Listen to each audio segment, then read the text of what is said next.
Ryan Barath here with GolfWRX, and today I'm going to build a TaylorMade SIM Driver. Now, if you like our build videos, like the videos where I'm showing you around the shop or explaining technical things about golf clubs, please hit the subscribe button to the GolfWRX channel, because this way every time we post a new video, you'll get updates to follow along. Now, to the build itself. I've got the shaft, it's already been tipped to spec. I've got my epoxy, it's been mixed, that's the boring part, but it's ready to go now. And let's go through the process of actually putting it together. In the case of a TaylorMade driver, or in this case, a SIM driver, the first thing and one of the most important things is setting your loft sleeve correctly. Now this is, generally if you're gonna buy something, it's gonna be in the neutral setting and then you're gonna move it around, but from a fitting perspective, I know that this actually needs to be set lower. So I've got my driver, it's going to be set one click away from lower. There we go. And I'm just gonna lock that right in place.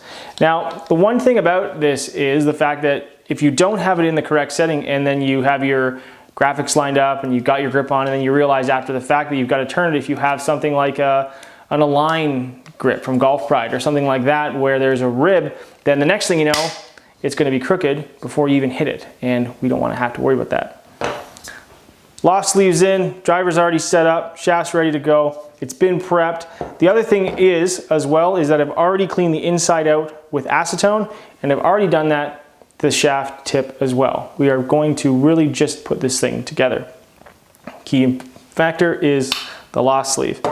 Now, there are a couple different options for ferrules. There is a TaylorMade stock replacement ferrule that has a small collar.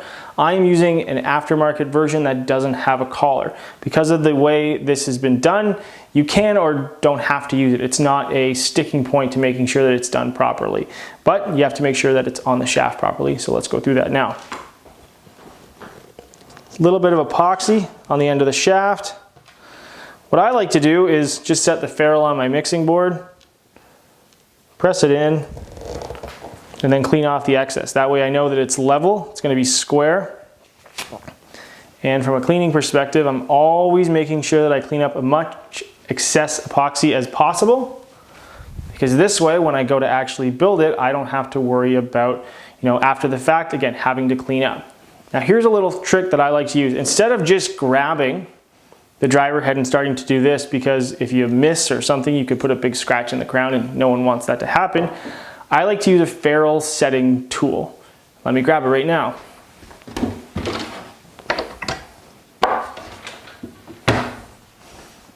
Just a little T-press, and it fits over the end of the golf shaft to put the ferrule on. It's really easy, and it prevents any issues down the line as far as breaking or having the ferrule set off center or have it crack. Again, making sure to clean. Once I've got that, well, close to 3/4 of an inch ready to go, a little bit more epoxy. Fill the inside. Checking that it's completely covered, that's a really key factor to making sure that your driver stays together. A little bit more. Couple spins, some pressing. Always clean, always be cleaning, because this way, as I like to repeat myself, when you are at the end and you're putting it together, it's very simple. You just have to turn the ferrule down, shine it up, and you're ready to go. Last but not least, I want to make sure that this hits the bottom of the bore of the adapter. I'm going to use the stand on my loft machine here. It's going to be a little loud, but you want to make sure that it's at the bottom.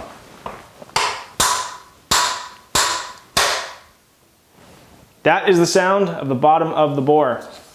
Give it a couple more spins. I want to check too that their ferrule hasn't cracked.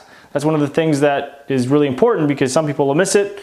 You wait for the driver to be fully set, the epoxy's cured, and you realize that you have to go back and build it again.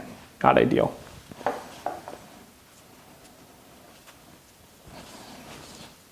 Giving it a few more cleans.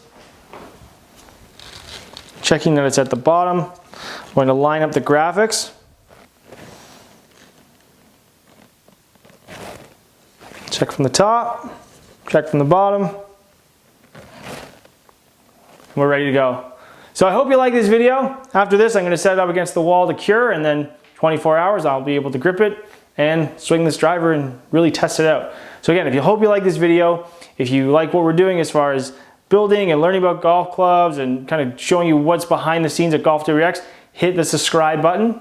And as always, thanks for watching.